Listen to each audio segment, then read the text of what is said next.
The learning place চ্যানেলে তোমাদের সবাইকে জানাই স্বাগত। আজ আমি তোমাদের সপ্তম শ্রেণী সায়েন্স বইয়ের মানে বিজ্ঞান বইয়ের প্রথম অধ্যায় তাপের গুরুত্বপূর্ণ অনেক প্রশ্ন তোমাদের চ্যাপ্টারে দিয়ে দেবো। এগুলো তোমরা করলেই তোমাদের কিন্তু সবই কমন পাবে, এর বাইরে তোমাদের কোনো প্রশ্ন আসবে না। প্রথমেই শুরু করা যাক। দেখো কি বলেছে। উষ্ণতা মাপার জন্য ব্যবহার করা হয় থার্মোমিটার। যে উষ্ণতায় বরফ গলে জলে পরিণত হয় সেটাকে কি বলা হয়? 32°C। তাপের একক কি? এসআই পদ্ধতিতে তাপের একক জুল। এছাড়াও তাপ পরিমাপের জন্য একটি প্রচলিত একক হলো ক্যালোরি। উদাহরণসহ সংজ্ঞা দাও। গলন আর কঠিনীভবন, এইগুলো তোমরা পড়ে নেবে। আমি বড়গুলো পড়ছি না, শুধু প্রশ্ন বলে দিচ্ছি, শর্ট প্রশ্নগুলো তোমাদের বলে দিচ্ছি। তারপরের প্রশ্ন কি? বাষ্পীভবন ও ঘনীভবনের মধ্যে পার্থক্য বা তুলনা। এটা তোমরা পড়ে নেবে, 3টে দিয়েছি, 3টে করবে। তোমাদের বইয়ে কি হয় না, এখন যে বইটা তোমাদের আছে দেখবে ওখানে প্রশ্নগুলো খুব বাজেভাবে দেওয়া আছে, খুঁটিয়ে খুঁটিয়ে পড়লে না পড়লে পারবে না।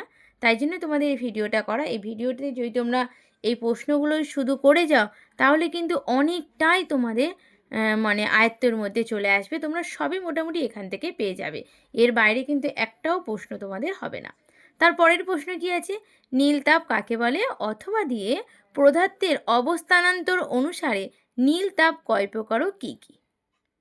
নীল তাপের প্রশ্নটা আছে, দেখো এত পর্যন্ত তোমাদের উত্তর। তারপরের প্রশ্ন দেখো কি বলেছে। বরফ গলনে নীল তাপ 80 ক্যালোরি বা গ্রাম বলতে কি বোঝো? এটা তোমাদের পরীক্ষায় পড়বেই।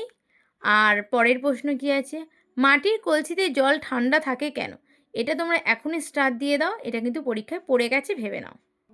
পরের প্রশ্ন কি? হাতে ইথাইল ঢাললে ঠান্ডা লাগে কেন? তারপরের প্রশ্ন, হাত দিয়ে বরফ ধরলে ঠান্ডা লাগে কেন?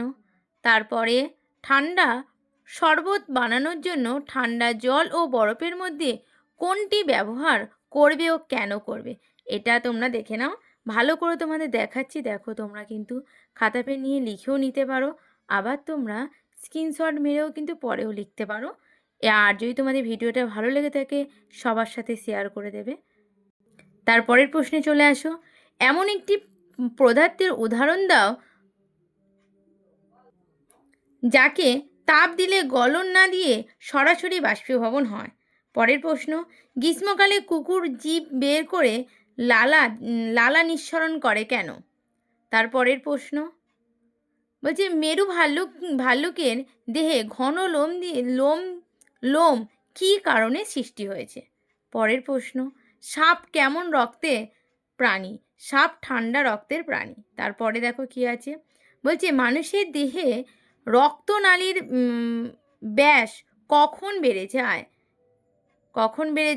দেহের তাপমাত্রা বেড়ে গেলে রক্তনালীর ব্যাস বেড়ে যায়। তারপরের প্রশ্ন বলছে দুটি গাছের নাম লেখো যাদের পাতা দিনের বেলায় একটি নির্দিষ্ট তাপমাত্রায় খুলে যায়, আবার রাত হলে মুচড়ে যায়।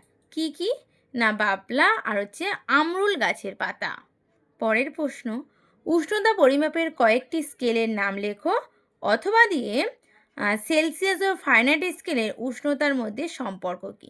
দুটো প্রশ্নের উত্তর কিন্তু একটাই হবে। তারপরের প্রশ্ন, 40°C ইজিক্যাল টু কত ডিগ্রি ফারেনহাইটে তা নির্ণয় করো। যদি আমাদের ফারেনহাইট থাকে তাহলে আমরা এই সূত্রে ফেলবো, আর যদি আমাদের সেলসিয়াস বার করতে বলে তাহলে সেলসিয়াসে মানে ফারেনহাইটে যেটা মান দিয়েছি সেটা সেলসিয়াসের মানে বার করব।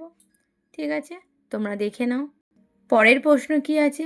মানবদেহের স্বাভাবিক উদ্ভিদ 98.4° ফারেনহাইট সেলসিয়াসের স্কেলে এই তাপমাত্রার মান নির্ণয় করো। এটাও তোমাদের অঙ্ক, এই অঙ্কটাও তোমরা দেখে যাবে। এগুলো কিন্তু তোমাদের খুব ইম্পর্টেন্ট প্রশ্ন আমি তোমাদের দিলাম। তোমরা কিন্তু সবাই এগুলোই প্র্যাকটিস করবে। এখন থেকে যদি প্র্যাকটিস করো তাহলে তোমাদের খুবই সুবিধা হবে। আর যদি তোমাদের ভিডিওটা ভালো লাগে থাকে শেয়ার, কমেন্ট আর সাবস্ক্রাইব করে দেবে। আজ এই পর্যন্তই।